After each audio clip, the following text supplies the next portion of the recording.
On the offensive end, winning a championship is about maintaining a balance of consistently creating efficient shots and having players to make those shots. This is what I'm talking about. When you have shot creators and shot makers setting screens for each other, you can get them good look. The movement is what causes the defense to be off balance there, and that gets Luka a good shot. So watch that versus this. A Luka ISO, a meaningless Luka ISO results in that. Get some movement, get a screen, get a good look. Like this, you have a shot creator and a shot maker moving without the ball, it gets a wide open three. And consequently, our small ball lineups that we like to run cause less overall movement because you don't have a powerful screen threat. When you don't have Jackson Hayes on the floor, we have no lob threat to set a screen for Luka. So what does this result in? An ISO, the defense collapses, and now he's put himself in a terrible position, and it's a turnover. The current state of the Lakers right now feels like almost an inevitable implosion. It's weird because when LeBron was out and Luka and Austin were playing together, the offense felt more natural. It felt like Austin and Luka were making plays in the rhythm of the offense and not because they had to. The fact of the matter is, having 3 ball-dominant perimeter players in your lineup leaves you susceptible to everything feeling forced. It's very hard to create a cohesive system with 3 players who need the ball that operate all on the perimeter. And don't just take this from me. Take this from the fact that there hasn't been a single team in the history of modern basketball that's won a championship with 3 ball-dominant perimeter players. And forget the offensive end.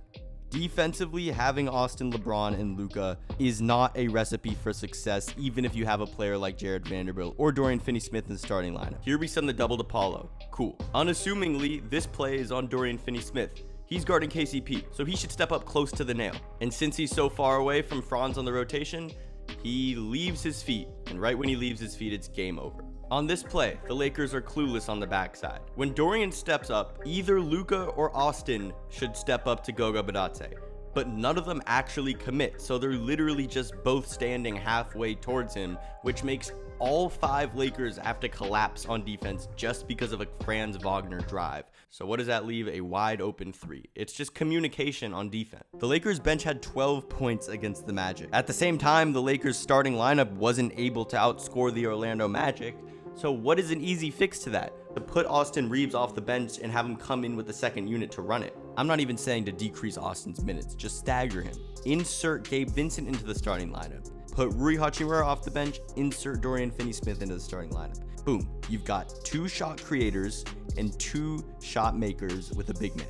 It's a perfect balance. LeBron ISOing like this on an island, sure, he could probably get to the paint, and sure, he does get a basket here, but you can't tell me that's good offense. It's not reliable and it's not efficient. When it comes to the playoffs and when it comes to time to play against teams like the Warriors and the Thunder and the Nuggets, you're gonna have to sacrifice some of your offensive production for more defensive reliability. When Luka, LeBron, and Austin's usage rate is as high as it is on offense, you're gonna see defensive lapses like this on defense. Paulo doesn't even set a screen here, and still there's a miscommunication.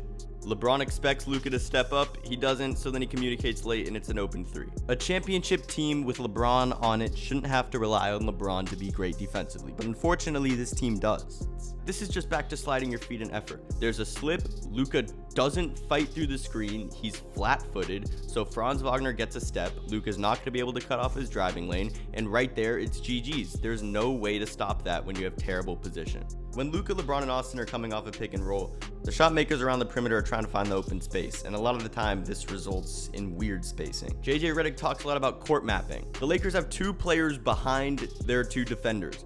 Why isn't Austin Reeves or Jordan Goodwin cutting to the basket? They would both have wide open buckets. Jordan Goodwin doesn't know what he's doing, and it creates a turnover. Yes, the LeBron post-up is one of the most overpowered moves of basketball, but when you're spinning baseline and have the worst positioning and angle in the world, what do you expect to happen? Swing the ball, set some screens, go off ball, and be able to catch the defense off balance. That's how you get good looks. Watch Luka Doncic on this play. We get the contest, we get the miss, and there's 2 wide open Magic players because Luka decides to not find a body and lay back. We can't expect Luka to play hard on defense, but we can put players around him that can make up for his defensive lapses. Little things like this. These are our 2 best perimeter defenders. Why is Jared Vanderbilt leaning towards the screen? The second he leans towards the screen, Franz Wagner has a step on him. Vando's not going to be able to close off his driving lane, and once he gets to that elbow, it's game over. The point I'm trying to make is that LeBron, Austin, and Luka create a lot of good things on offense, but because of how well they create, there's an overstimulation of shot creation, which makes this offense flow poorly when they're all three out on the court together. Also, if JJ doesn't make the change I suggested, I do think the three will learn how to play with each other enough to compete in the playoffs at a high level. When Austin's ISOing when Luka and LeBron are on the court, it just feels like he's ball hogging, and he's not. He's one of the best ISO players in the league. He should take his shots. But the ways that it happens with no perimeter movement elsewhere and two other players who just want the ball, something just feels wrong. And the fact that when Austin ISOs and Luka and LeBron are just standing there on the perimeter, there's almost like a FOMO from a fan base. It's like, all right, Austin's pretty good, but like, can't we get a better shot? Because there's two players on the court who are better at creating shots than you.